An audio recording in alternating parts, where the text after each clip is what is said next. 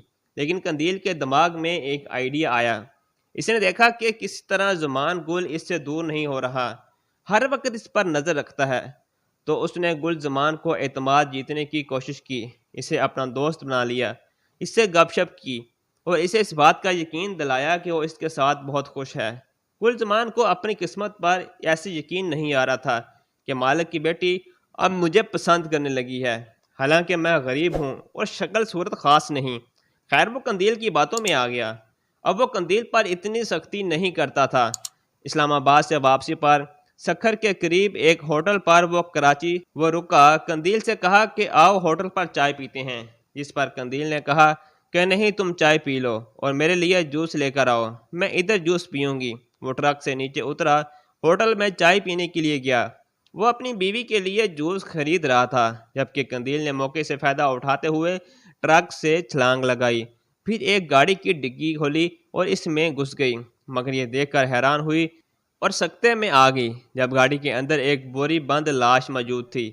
لاش کی بدبو سے اس کا جی متلانے لگا، اس کا دم گھٹ رہا تھا، لیکن اس کے پاس کوئی بھی دوسرا راستہ موجود نہیں تھا۔ اگر وہ گاڑی سے باہر آتی تو گلزمان فوراً اسے پکڑ لیتا، پھر ساری زندگی اسے رسیوں سے باندھ کر رکھتا ہے۔ لہٰذا اس نے یہ اذیت قبول کی اور بند بوری لاش کے ساتھ ڈگی میں رات گزاری۔ گلزمان جیسے ہی واپس آیا تو قندیل وہاں موجود نہیں تھی۔ وہ اسے تلاش کرنے لگا، لیکن وہ کہیں نہیں ملی۔ یہ ایک وکیل صاحب کی گاڑی تھی جو روڈ سے نیچے اتری اور کچے کے علاقے میں گاڑی لے جانے لگا۔ قندیل کو اس بات کا بالکل بھی اندازہ نہیں تھا کہ یہ گاڑی کہاں جا رہی ہے، بس اسے اس بات کی امید تھی کہ وہ بچ جائے گی۔ لیکن اب تو اسے محسوس ہو رہا تھا کہ وہ ایک اور مصیبت میں پھنس چکی ہے، کیونکہ گاڑی کی ڈگی میں کسی کی لاش تھی۔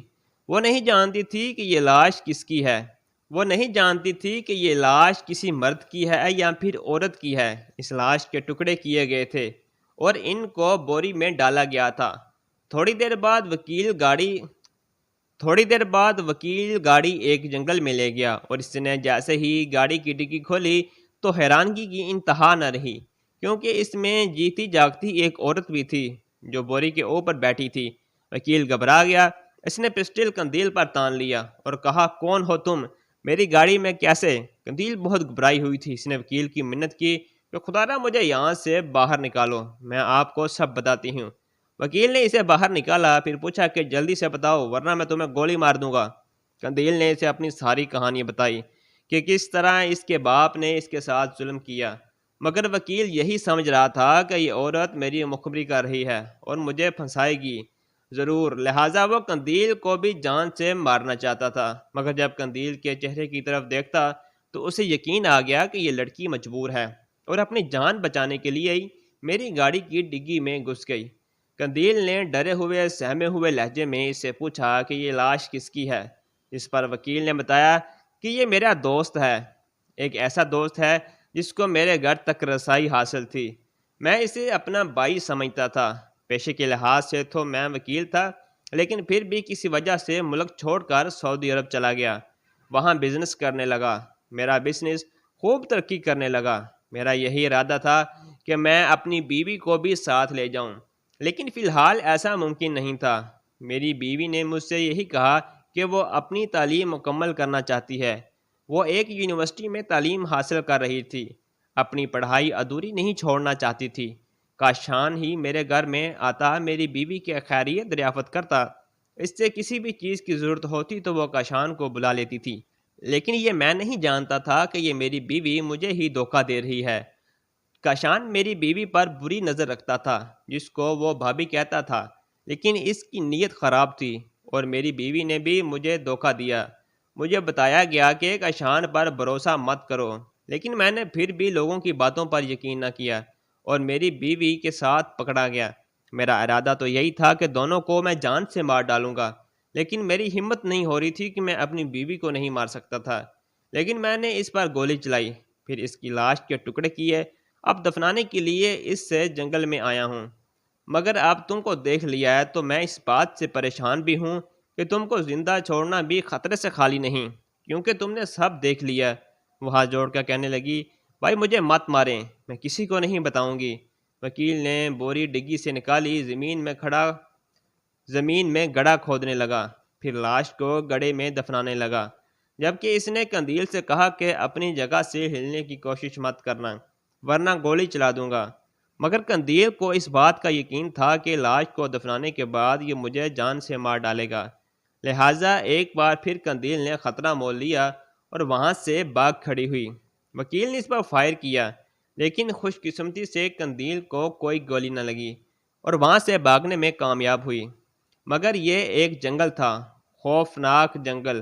شام ہونے والی تھی، وہ پریشان تھی کہ کہاں جائے، کیونکہ اس ویران جنگل میں اس کا کوئی اپنا نہیں تھا۔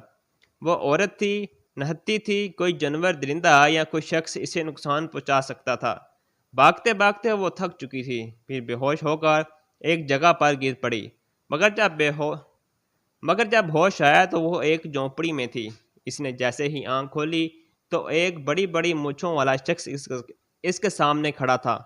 خوف کے مارے وہ چیخنے لگی، اس پر اس شخص نے کہا، چیخنے کی ضرورت نہیں، ہم تمہیں نقصان نہیں پہنچائیں گے، یہ ہمارا علاقہ ہے، ہم اس علاقے کے سردار ہیں، لیکن غیرت مند ہیں، ہم کبھی کسی عورت کو نقصان نہیں پہنچاتے، تمہیں پریشان ہونے کی ضرورت نہیں، یہاں تمہاری عزت محفوظ ہے۔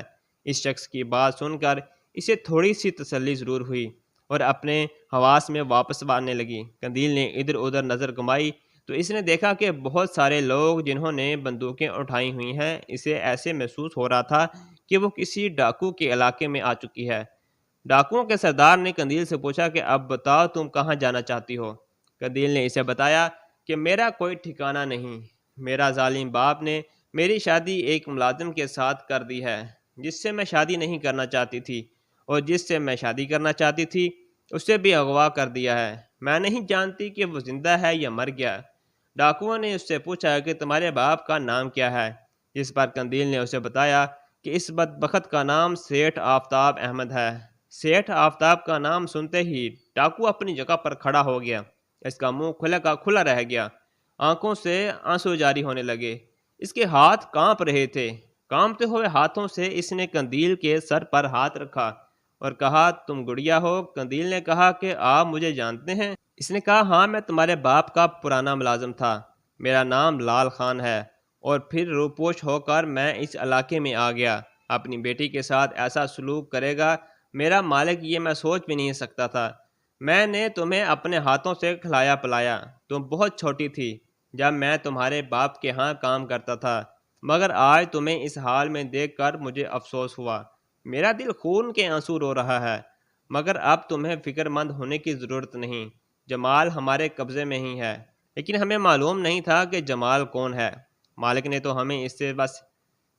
تو ہم سے یہی کہا تھا کہ یہ ہمارا دشمن ہے، اس لیے ہم اس پر سختی کریں اور جان سے نہ ماریں۔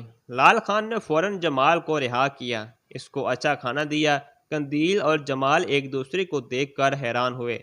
لال خان کا یہی ارادہ تھا کہ قندیل اور جمال کا نکاح ہو جائے، مگر سب سے پہلے ضروری تھا کہ گلزمان قندیل کو طلاق دے، لہٰذا لال خان کے آدمیوں نے گلزمان کو اغوا کیا اور پھر قندیل کو طلاق دلوائی، اور یہ دھمکی بھی دی کہ کسی کو بتانے کی ضرورت نہیں، ورنہ سیٹھ آفتاب تمہیں جان سے مارے یا نہ مارے، ہم لوگ ضرور ماریں گے۔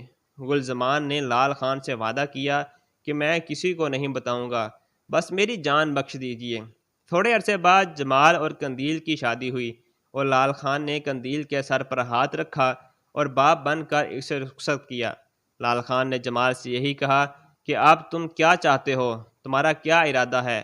کراچی جانا تو خطرے سے خالی نہیں، اور اب تو میں بھی قندیل بیٹی کی وجہ سے اپنے مالک سے غداری کر رہا ہوں۔ حالانکہ یہ غداری تو نہیں، لیکن یہ معاملہ قندیل بیٹی کا ہے، اور اس کی وجہ سے میں اپنی جان بھی دے سکتا ہوں، مجھے پرواہ نہیں۔ لال خان نے انہیں یہی مشورہ دیا کہ کسی طرح اپنی ماں سے رابطہ کرو، ٹکٹ کا بندوبست میں خود کروں گا اور اسے اسلام آباد سے ہم ریسیو کریں گے۔ اس ملک میں تم لوگوں کا رہنا اب خطرے سے خالی نہیں، لہٰذا تمہیں باہر ہی جانا پڑے گا۔ دبئی میں میرا ایک دوست ہے، وہ تمہاری رہائش کا بندوبست کرے گا۔ اور وہاں تمہاری جان کو خطرہ بھی نہیں۔ جمال نے اپنی ماں سے رابطہ کیا۔ ماں بیٹے سے بات کر کے کافی خوش ہوئی۔ پھر جمال نے اپنی ماں سے جیسے کہا اس نے ویسے ہی کیا۔ اسلام آباد جانے والی ٹرین میں وہ بیٹھ گئی، جبکہ قندیل کے چہرے کی اداسی کو دیکھتے ہوئے لال خان نے اس سے پوچھا کہ بیٹا کیا ہوا، تم کیوں پریشان ہو؟ قندیل نے یہی کہا کہ جمال تو اس کی ماں مل گئی، لیکن میں اپنی ماں کو بہت یاد کر رہی ہوں، بس یہی سوچ رہی ہوں کہ کبھی میری ماں مجھ سے مل پائے گی یا نہیں۔ لال خان نے کہا کہ بیٹی فی الحال تمہاری جان بچانا ضروری ہے، بس کسی طرح تم لوگ دبئی پہنچ جاؤ، باقی سب ممکن ہے۔ لال خان نے جمال اور قندیل کو اسلام آباد روانہ کیا، اور جہاں جمال کی ماں پہلے ہی ان کا انتظار کر رہی تھی، ان کے ویزے کا بندوبست بھی ہو چکا تھا۔ جمال اپنی ماں اور قندیل کو لے کر دبئی جانے ہی والا تھا کہ اچانک ایک خبر آئی۔ لال خان نے انہیں بتایا کہ سیٹھ صاحب کو قتل کر دیا گیا ہے، اور انہیں یہ جان کر حیرانگی ہوئی کہ اس کی اپنی بیوی شمائلہ نے ہی اپنے سہاگ کو مار دیا ہے۔ انہیں دبئی جانے کا ارادہ ترک کیا اور لال خان ان کو اپنے ساتھ کراچی لایا۔ شمائلہ کی برداشت ختم ہو چکی تھی، حالانکہ اس نے 30 سال اپنے شوہر کے ظلم برداشت کیے اور اس خونخوار شخص کے ساتھ زندگی اذیت میں گزاری۔ لیکن جب آفتاب نے قندیل کی شادی اپنے ایک ملازم سے کی تو یہ بات شمائلہ سے برداشت نہ ہو پائی، اور وہ اس موقع کی تلاش میں تھی کہ وہ اپنے شوہر کو جان سے ضرور مارے گی۔ آج اس نے آفتاب کے پسٹل سے ہی سوئی ہوئی حالت میں اپنے شوہر کو گولی ماری، اور اس کے چہرے پر کسی قسم کی پشیمانی نہیں تھی۔ شمائلہ 5 سال تک قید رہی، لیکن اس کے بعد رہا ہو گئی۔ عدالت میں یہ فیصلہ ہوا کہ شمائلہ نے ایسے شخص کو مارا ہے جس پر 30 سے زائد بندوں کے مارنے کا الزام تھا، اور پھر جب مرحوم آفتاب کے خلاف عدالت کو کوئی ثبوت بھی مل چکے تھے، تب عدالت نے خصوصی رعایت کرتے ہوئے شمائلہ کو باعزت رہا کر دیا۔ شمائلہ نے اپنی بیٹی کو گلے سے لگایا، جمال کو بھی دعائیں دیں کیونکہ اس نے شمائلہ کا خیال رکھا، ساتھ دیا۔ باقی آفتاب کا انجام ویسے ہی ہوا جس کی امید تھی۔ اگر اس کی بیوی شمائلہ اس سے نہ مارتی تب بھی اس نے اسی شہر میں اتنے دشمن بنا لیے تھے کہ ایک نہ ایک دن آفتاب کو وہ ضرور مار ڈالتے۔ مگر باپ کے مرنے کے بعد قندیل کی نفرت اپنے باپ کے لیے کم نہ ہو سکی، کیونکہ اس کے باپ نے اپنی بیٹی پر بہت بڑا ظلم کیا تھا۔